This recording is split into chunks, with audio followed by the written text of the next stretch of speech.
Our Toastmaster of today, Ben Davis, is with Fidelity Investments. He's also a district officer. He is in charge of the marketing, so he can help tell us about building a club if we want some information. But today his role is as the Toastmaster, and I'd like to welcome Ben Davis, who is Advanced Toastmaster Gold and a competent leader. Ben. Good morning, everyone. Welcome to today's meeting of Television Toastmasters, both to those of us here in the studio and to those watching at home. I believe we do need to begin things with a presentation by Nikki, do we not? Correct.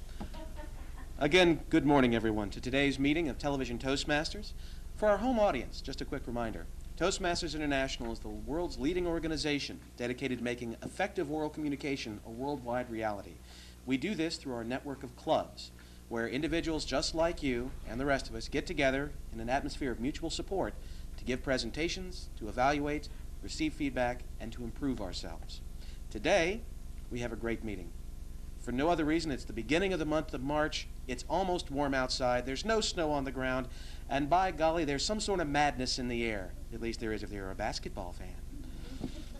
Next up, we have our joke master of the day, in an attempt to prove that, yes, Toastmasters have a sense of humor. Actually, we do have a sense of humor, just some of us are a little bit off, speaking from personal experience. Our joke master today, to give something to enliven the audience, is Kim Fetzer. Kim.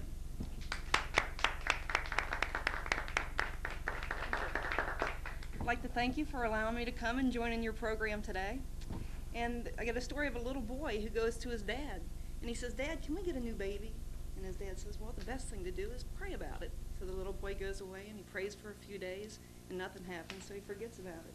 A few months later, his dad comes to him, he says, "Son," he says, "we're going to get a new baby." And so the boy's happy, and a few weeks later, the dad presents him with twins. And he says, "Now, aren't you glad you prayed?" And the little boy goes, "Aren't you glad I stopped?" There's a woman she has her first appointment at her new dentist office, and she's sitting in the reception room, and she looks up on the wall, and she sees a certificate with displays the dentist's full name. And suddenly she remembers a tall, handsome boy that she went to high school with some 40 years earlier. And she gets back into the dentist chair, and she quickly dismisses the thought, because she said this balding, gray-haired man with deep wrinkles in his face couldn't possibly have gone to school with her. He was much too old. And so she finishes her exam, and she said, "Did you go to the local high school?" And he said, "Yeah." She said, "Well, what year did you graduate?" And he said, 1962. And she says, "Well, you were in my class." And he said, looked at her closely, and he says, "Well, what did you teach?" Now we got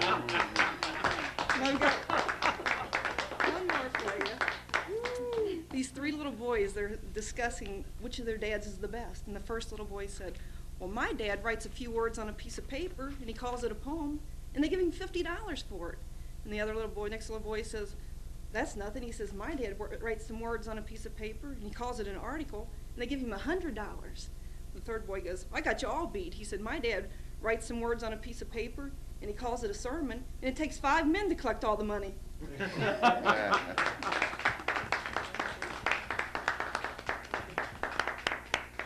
Thank you, Kim. Great jokes. Now we come to one of my favorite parts of any Toastmasters meeting, Table Topics. Table Topics is when we're all given a chance to stand up and speak off the cuff, something we have no preparation for, coming at us completely blind, and sometimes our answers reflect that. But it's a lot of fun, and it really does help us learn to think on our feet. Today's Table Topics master is Steve Ahrenholz, Advanced Toastmaster Bronze, competent leader. Steve.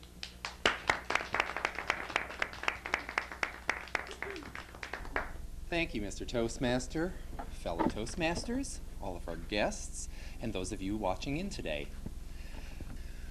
What I thought I would do for our meeting today is ask our participants to elaborate on their experience with one of the pitfalls associated with poor planning.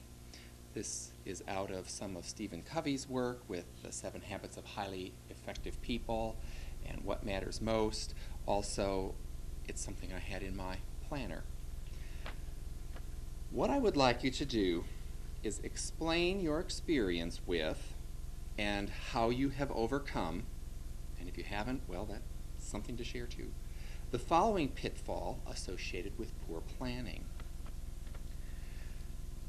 The first pitfall is allowing to-dos to rule your day instead of prioritizing. Nellie?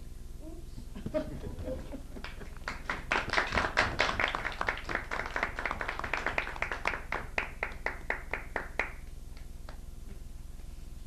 you, Steve. Well, when you try to do everything in a day instead of the two or three, I find I can't do anything right. If you're working at your desk, everything gets lost. Every piece of paper you need disappears right in front of you, and you can't get anything done well when you're jumping back and forth. Of course, on jobs these days, in an interview, one of the questions they always ask is, how good are you at multitasking? Oh, I'm good. I tell you, I am so good. You want to know the truth? I like to do one thing, finish it, and go on to the next thing so you can think clear. When you try to do too many things, your mind gets in such a muddle, I can't think straight about anything.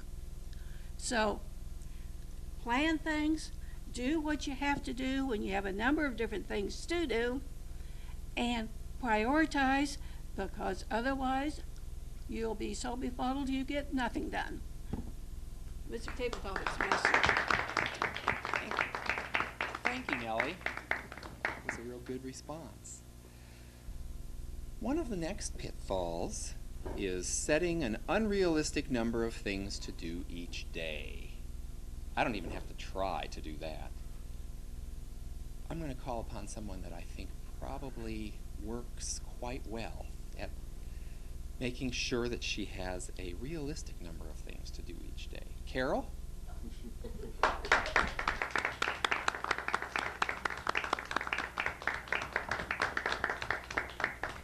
Would you please repeat the question? I was making notes for Rick, so Okay. I wasn't listening as well as I should have. Well, I'm asking everyone to explain your experience with and how you have overcome the following pitfall of poor planning. And the pitfall that I'm going to ask you to talk on is setting an unrealistic number of things to do each day. How do you prevent that from happening? And what has your experience been with setting an unrealistic number? I have Mr. Topic Master, fellow Toastmasters, and our most welcome guest. I have been guilty of planning too many things throughout the day. I would plan 20, 30 things to do in a day, and it is overwhelming. It was overwhelming to me one day when I passed out from the stress of it all, and I had to learn to do something differently. So I learned there are only 1,440 minutes in a day. I have a book, All the Time You Need, by Robert Updegraff, and he said, if you have not fully utilized all 1,440 minutes a day, you have no right to ask for more time. Because people say, I just wish I had more hours in a day. Well, you've probably wasted some. So I had to learn to estimate a time and add a little bit more time. If I'm going to say I'm going to be going someplace, I didn't allow for the amount of time that it would take me to drive to that place. I used to be in sales. And so I would always fall behind because I hadn't allowed time for driving. So now I learn it takes a certain amount of time, and if it takes you a half an hour to drive someplace and you leave 10 minutes late, you aren't going to make up that 10 minutes on the road. You're going to have more traffic jams and everything. So you have to allow yourself driving time to get between your appointments. And then you prioritize. What people have A, B's, and C's. Actually, there's only two categories, and one of them is A, if you don't do this, something bad's going to happen. You might get fired from your job. You might have an accident. And B, can wait. And so many of the things that we think are necessary, they actually can wait. So you prioritize A and B. A or C can wait, whatever. And then you have, which is the most important thing? If I didn't get this accomplished today, that would make a difference. And that's what you do first. And how often we have those little things, well, I really don't feel like tackling the big thing, so I'm just going to do this little thing, and then you don't get the big thing done. So it takes a lot of work. There's many seminars you can go to help you learn how to prioritize your time and to live within that amount of time. And that with having only 1,440 minutes a day, that's what you have to work with. Mr. Topic List. Thank you, Carol. My, you covered quite a few things. You even got us into the quadrants, whether it's urgent and important or not urgent and important. Unfortunately, most of us spend our time in the urgent and important quadrant and the not important and urgent quadrant, which is one that you can kind of blow those things off. Our next question that I have is that I would like to hear, and this is something that Carol actually did touch upon, your experience with and how you have overcome the practice of forgetting to allow time between scheduled appointments. The fact that we don't have these transporters like you would see in Star Trek to get from meeting A to meeting B. I know for myself I find that a common failing, although the fact that a lot of meetings run over does not help. Paul, would you like to come and share with us your experience on what happens when you forget to allow time to get from one meeting to another and how you've been trying to address it? Sure. Thank you. I must confess that it becomes easy to become unreliable by failing to schedule enough time to get places. And you develop a certain reputation as a person who never arrives on time. What I did was I decided that I only had a certain capacity as a person to attend meetings throughout the day, and I started scheduling meetings only on certain days of the week. That allowed me to go ahead and have a reasonable life. When I was allowing myself to be scheduled for times that were convenient for other people, I found myself being driven by other people's schedules and not being driven by the things that I needed to do in the course of my day. Also, my own personal capacity to devote time to things is not 40 hours a week, 8 hours a day straight. It is spread out through the week, and it has its peaks and it has its valleys.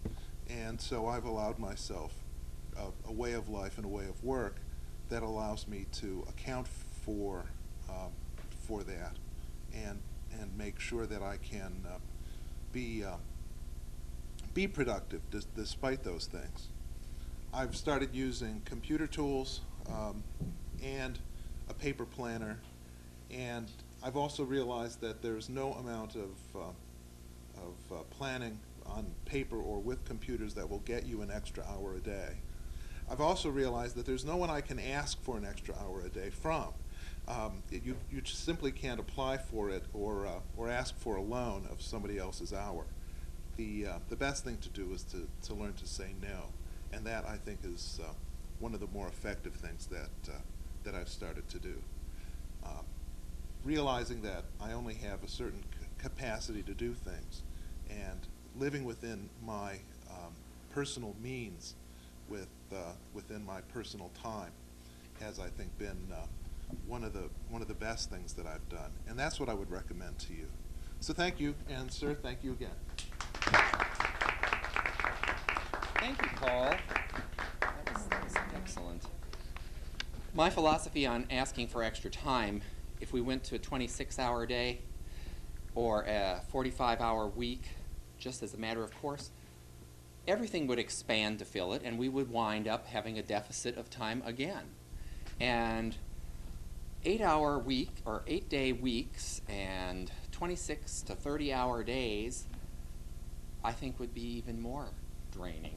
So I think that your points that you gave us basically address the root problem and don't just give us a way to avoid dealing with some of the difficult things like saying no. The next question that I would like to have someone relate their experiences to us involve retaining unnecessary information. The advent of computers has allowed us to relax any physical limitations that are placed upon us by having paper stacked so high that it would fall over and bury us.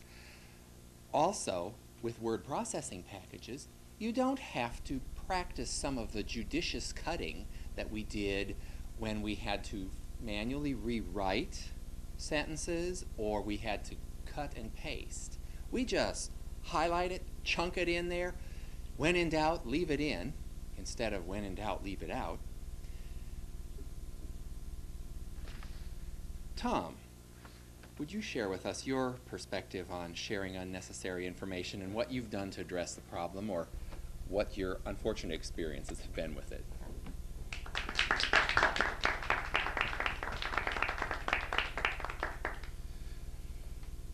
Well, in my spare time, I like to think I'm a writer. That's, the jury's still out on that. And that was something I started when I was in my early 20s. Back then, I couldn't afford a computer. I think for something that has the power of your average Palm Pilot now, you had to pay $3,000 to take out a home mortgage loan. And, you know, maybe by the time your kids are in college, that doorstop in your basement will be paid off. So I had the good old typewriter, and I had the opposite problem of what was addressed here, which was I'd type anything. I would just type anything when I was writing. And I've gone back and looked at some of those early manuscripts I wrote, and that is some of the most overblown prose. It was, do we really need to know the details of the lint on this guy's pocket? So when the word processor and then ultimately the cheap PC came along, it was a godsend to me because I could sit there and just zap things one by one. However, the advent of email has brought the problem back because I don't clean my email box out.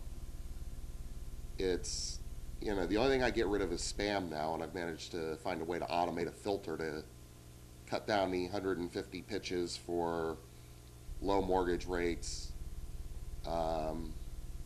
deals on eBay, and something about teenagers that I don't think we need to be discussing on television, especially in Hamilton County. So that's something I'm still working on.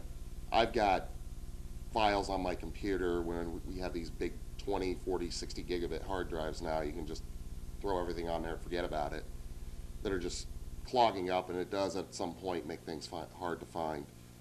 So while the computer has been ultimately liberating for me in the type of work I like to do, in terms of storing information, I still have to learn to manage it. Topic Master. Thank you, Tom.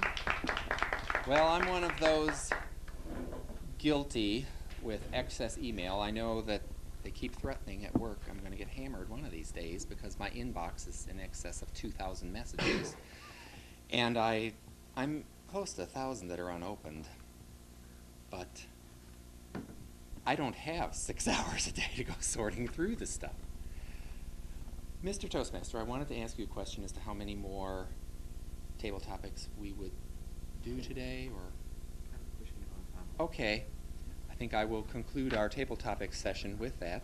We had 4 speakers today that gave us their various perspectives on different pitfalls associated with poor planning. I'd like to thank them, and I will turn it back over to our Toastmaster.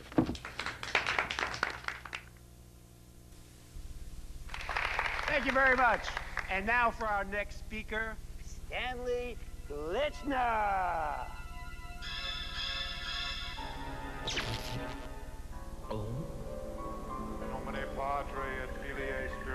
Speaking in public doesn't have to be a death sentence. At Toastmasters, we can help you overcome your fears.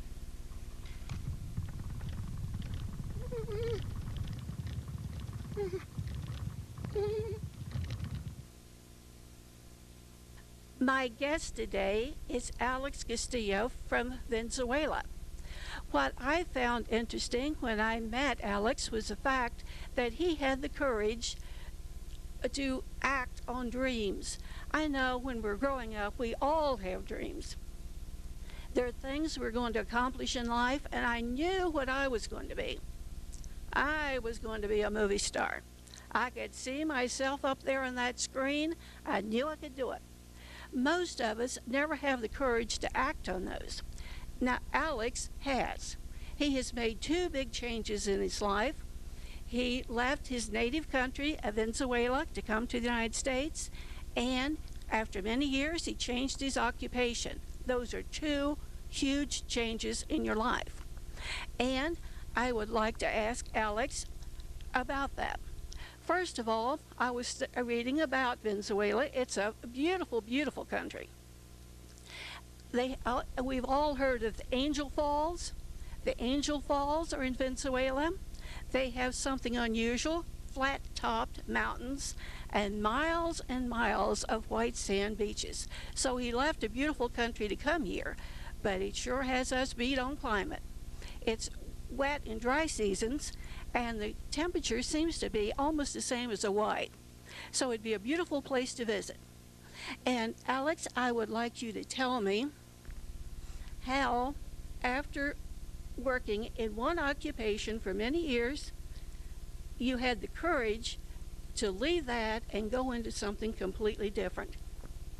Well, that was a major change that I had to do in my life. And my family and I, we went through the whole decision-making process.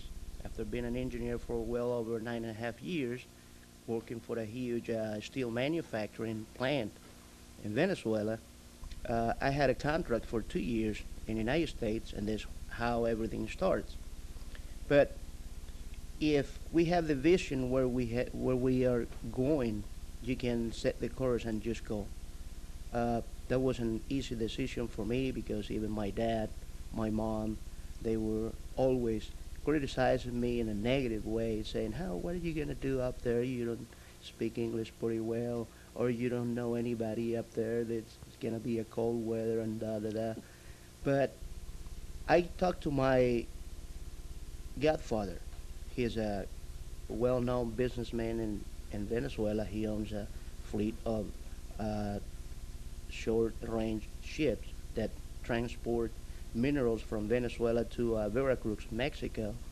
And I lay all the pros and cons from me accepting that offer from that major company here in the United States. And he looked straight at my eyes and he said, son, you can do it. You got what it takes. But remember, you're going to be like a boxer on the ring. Nobody's going to help you out. All the help you can get is within yourself. You got to find yourself and go on. So that was one of the major propellers that helped me out to make that major decision back then to come to the United States. I'm sure it was difficult when you actually made that change. I wonder what it would be like to get up some morning and you think, today is the day I leave my native country. I'm going to another country where I know no one. That is where I'm going to make my home. It would be frightening. But at the same time, it would be so exciting. All the different people you meet. I have not traveled, but I have met people from many different countries. And I always admire their courage when they can step out and do that. And to do this, though, you have to have a dream that is so deep, it's a part of you. It's not something you think I'd like to do. It's something I have to do. Isn't that correct? That's correct. And also on your education, I was interested in the educational system in Venezuela, because there you finish what we consider high school at 14. Isn't that correct? That's correct. And you have a lot of technical education. Here, I think we do need to change our educational system and have a lot more vocational training for students, so when they graduate, they will be qualified for a job and not put in 12 years of study, and when you get out, well, now it's time to go to school and learn an occupation. But was it difficult to say, I'm really going to make this change today? I'm not putting it off for next year. Today is the day I do it. Was that difficult? Well, that was a series of progressive decisions to help me out to make that major decision. So let's say that when we set a goal where you're going to be 10 years from now, you have to be clear what you're going to accomplish every single day, every month, every year.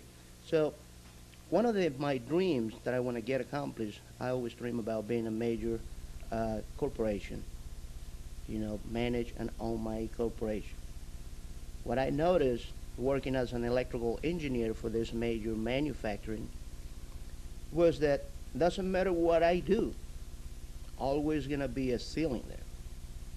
When I took that major decision back then, I came to the United States and see a wonderful, wonderful program that I visited so many other places like Argentina, Chile, Brazil, and I didn't see that free enterprise system like it is in the United States. It's a great way that anybody can get started. So if I want to be my own boss, what I was doing as an electrical engineer was getting me nowhere. I love to be around people. I love to help them to get their goals. And one of the things that amazed me in my last job in major manufacturing for a Chrysler Corporation was that people wasn't used to be asked please or give thanks. My dad always told me, son, when you go out there and live by yourself, you have to say please a lot and say thanks a lot. That will free you up a lot of good things and a lot of friends around you. But the major decision came over after 9.5 years of been working in the States, okay, back and forth from Venezuela. So I talked to my wife, say, honey, we have to change. We have to change. And she's always funny. I told her that she is my living agenda because she always reminds me of my appointments. When we were talking about, using our time wisely, setting appointments, learning how to say no, I was one of those persons that don't know how to say no. I would like to be surrounded with nice people and help them out.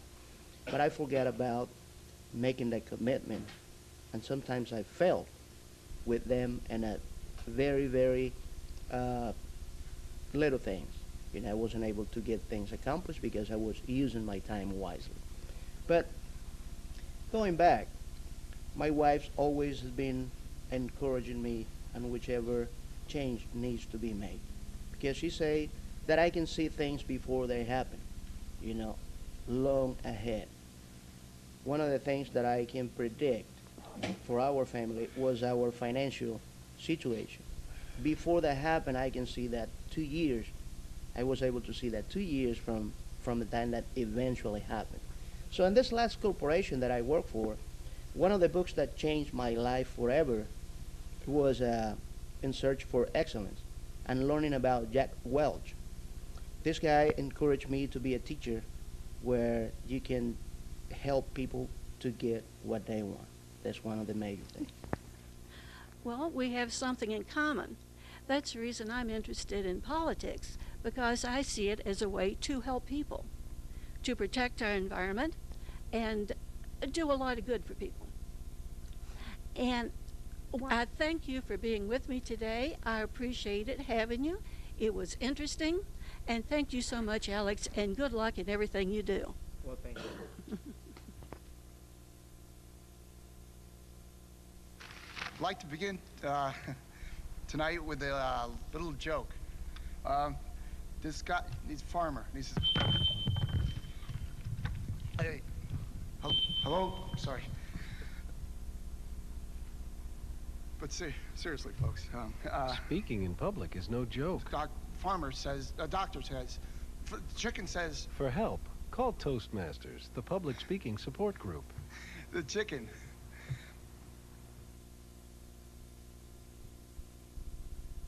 Our next presentation for this meeting will be given by Jerome Manigan. Jerome will be presenting speech number 4 from, again, that Advanced Communication and Leadership Manual, Communicating on Television.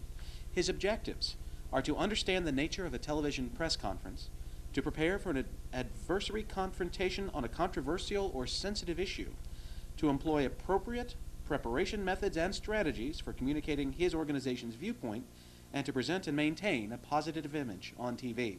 His time is 4 to 6 minutes, with an allowed 8 to 10 minutes for questioning. His presentation, a press conference, will provide information about the service of a social service agency. Jerome is currently Area 57 governor and joined Toastmaster Club 472 back in 1996. Here's Jerome Manigan with his presentation, the press conference. Thank you very much. I appreciate your ability to be here this afternoon. We wanted to share with you some information about our social service agency. As you know, we are located on the west side of Cincinnati. We're located in the Winton neighborhood. That neighborhood embraces Winton Terrace, Ventilator Gardens, Silver Oak Estates, and Winton Place. Our mission is to provide opportunities for self-sufficiency through community-based services which are delivered in partnership with community residents. I'd like to give you some statistical information, and please forgive me for needing to read this information to you, but I wanted to make sure that it was accurate. This information is from the 1990 census. Winton Hills, Winton Place, is said to be the most densely populated square mile in the city, with a population of over 9,000 people. Additionally, the community is beginning to see an influx of immigrants, especially people from Afghanistan. Winton Hills ranks second in poverty in the city of Cincinnati, with 69.5% of persons living below the poverty line. Winton Hills has a median income of $7,003 compared to $26,774 for the city of Cincinnati. 70% of the families in Winton Hills are made up of single female-headed households. In Winton Hills, youth and children make up 49% of the population compared to 25% for the city of Cincinnati. The history of our agency begins in 1947 when a group of volunteers came together because they recognized the need in the community. They came together around Christmas time to provide baskets, food items, clothing to the residents of the community. Over the years, that service has grown, and not only do we now provide emergency assistance, and that would allow a family that is having difficulty stretching their check from one month to the next month to come in, and they can go to our food pantry where they are giving supplies to hopefully tide them over until the arrival of either their next public assistance check or their next check from their employment. We also provide adult education. And this program has been very, very important to the residents of the community because it has meant that many of them have been able to go from no employment or underemployment to at least a job that would provide them with a minimum wage position. We also have a Take Charge Family Development Program. This program focuses on job readiness, preparation, and job retention. We have a youth development services component where we provide after-school programs for young people in the neighborhood. We assist them with their homework. We assist them with anger management. We assist them in a variety of ways so that they can be good students and hopefully, again, hopefully, will grow up to be positive and contributing members of society. There are many, many ways that people from the broad community can be of assistance to our program. Donations, of course, are always welcome. We need donations of food, clothing, fans in the summertime because the units can be very, very hot. We need household items, personal hygiene items, books, computers, and software. If you're interested in a volunteer opportunity, we encourage you to look into what you might be able to do for our program. We need tutors for the after-school program. We need help stocking the food pantry. We need people who are willing and able to go into classrooms to teach subjects. We need people to help with community cleanup projects. We need computer lab and clerical skills. And if you are one of these very creative people who can come up with an idea, we certainly will hear you and in all probability say to you, do it. And of course, financial gifts are always welcome. And not only will we take your financial gift, we will say to you, would you speak with your employer? There's a possibility that matching funds are available from your company. And there's an opportunity for you to serve on our board of directors. If board membership would be too time-consuming for you, there are any number of committees that would welcome your participation, your insight, and your expertise. At this time, I would like to take your questions about the services we provide. All the education in the world won't help you get ahead in life if you can't express your ideas effectively. Every day, competition for advancement gets tougher and tougher. You need an edge. A Toastmasters club can give you that edge. A low-cost learning experience for men and women. Toastmasters gives you the confidence to express your ideas to anyone. Get the Toastmasters edge.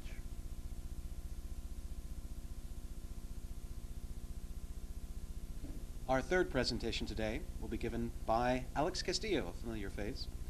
Alex will be speaking from the Basic Communication and Leadership Program Manual today, speech number 5, Vocal Variety. His objectives are to explore the use of voice volume, pitch, rate, and quality as assets to his speaking, and to achieve a pleasing natural voice quality when speaking. His time will be 5 to 7 minutes. From this gentleman, you will be able to inspire and to chase your goals and dreams like never before. Originally born in Venezuela, he has visited many other countries around the world. He is the father of 4 children, he is an electrical engineer, and he likes to travel all over the world, as well as drive fast cars. He presently owns and operates a construction business. Please help me to give a warm welcome to Alex Castillo with his speech, Dreams. Thank you, Mr. Toastmaster, fellow Toastmasters, and very welcome guests.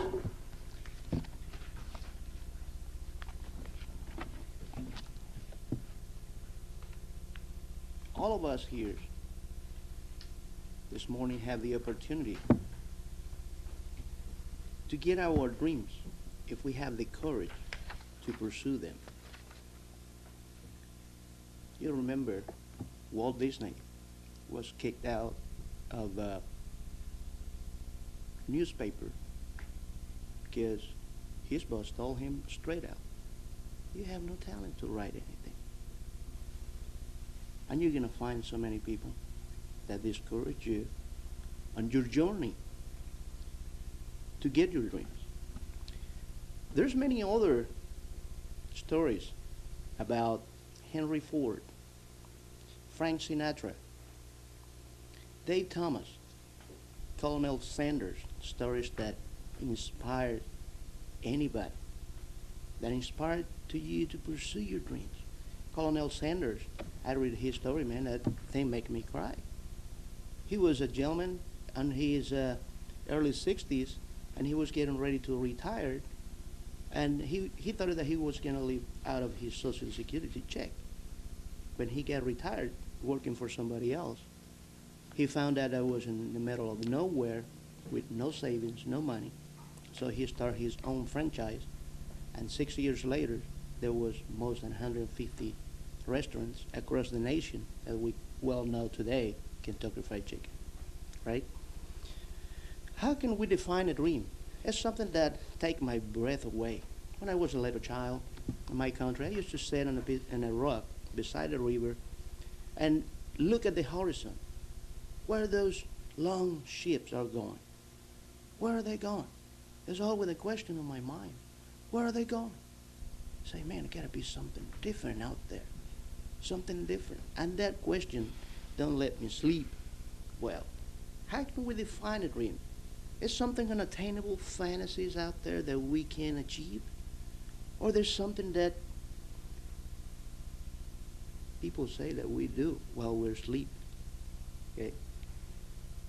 Or is an inspiration, is a desire, is goals and hopes that we want for ourselves.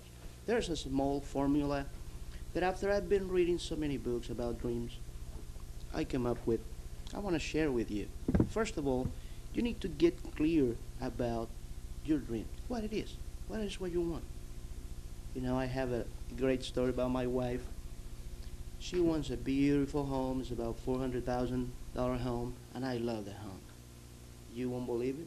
You won't believe me if I tell you that I go to visit that home twice a week.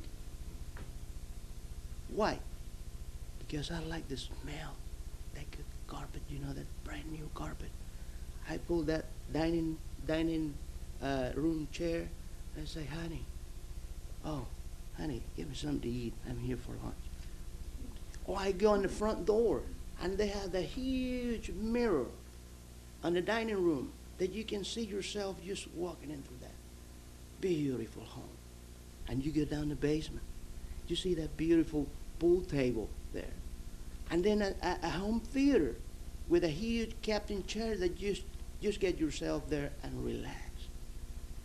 It's one of the things that motivates me, is be closer to my dream.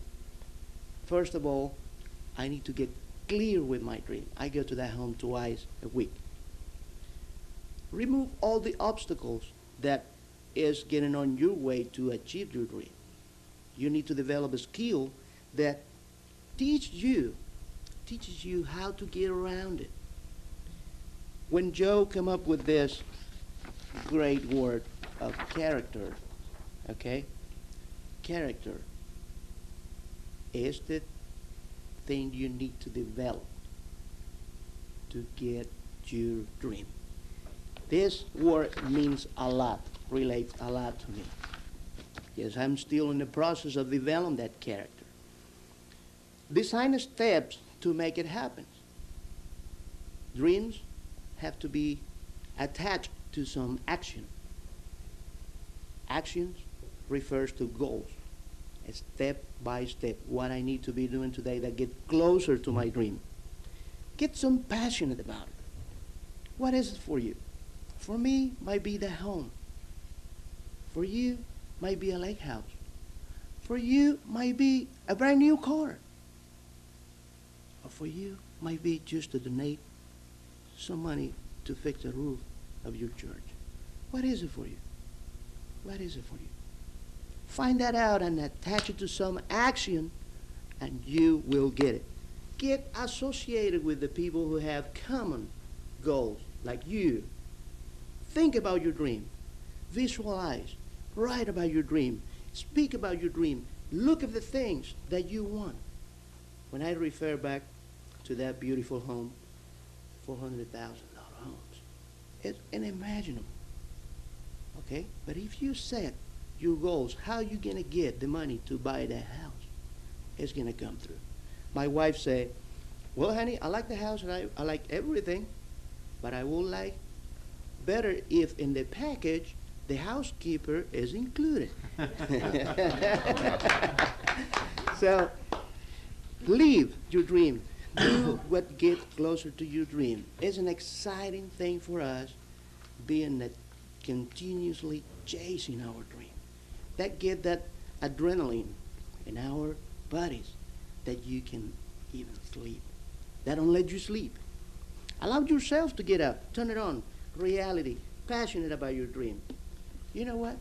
passion allows you to open the door for power. It's a powerful thing. When you know where you're going, many people will ask you, hey, are you under something or you smoking something? I got the same question. One of my best friends, I love him dearly. He asked me one day, what is it that you are taking, man? You're taking some kind of vitamins, or are you under medication or something? Let me know. No. The difference is, I have a dream. I have a dream. I'm going this direction. I have a dream. He thought I was smoking some goofy stuff, but I don't do drugs. So if you want to get your dreams, don't sleep. That will create that excitement. When I talk about excitement, that refers me to one of my great motives to get excited about. My son. My son. Oh man, he's the brightest kid in our family. He's my little boy. He's my buddy. I say, hey Dad, where you going? I'm gonna go with you. Or if I'm gonna get passionate about something worth working for, this is my 2 grandchildren. I would love to be with them in a motorhome, a cross-country trip where we don't have a date to come back home. Just forget about everything. It's inspiring. I don't know what it's for you guys, but for me, my family inspired me to go forth. If you don't have a dream, I'm gonna share with you how you can build your bank. Dream bank. Cut up pictures of the place that you're gonna be. Cut up pictures of the house you're gonna live in. Cut up pictures of the cars you're gonna be driving. Get a picture of anything that inspires you and put it on your refrigerator or put it on a big piece of board on your bedroom and think about it, dream about it, write about it, talk to your friend about it, relate to the people who has common goals, associate. Always think, set dreams bigger than your present situation. One thing, never quit. Set your goals. And most of all, enjoy your journey. Thank you.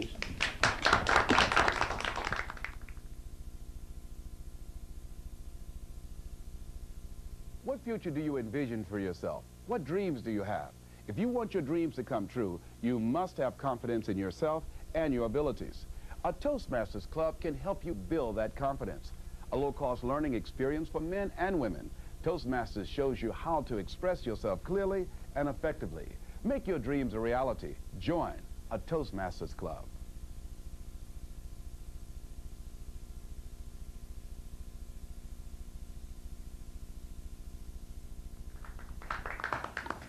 Thank you, Joe. And thank you to everyone here in the studio with us today, as well as everyone viewing at home. We appreciate your kind attendance, and we look forward to having you back in 1 month's time. Everyone, enjoy spring as it begins to develop. Be careful out there, and we look forward to having you back. Have a great day.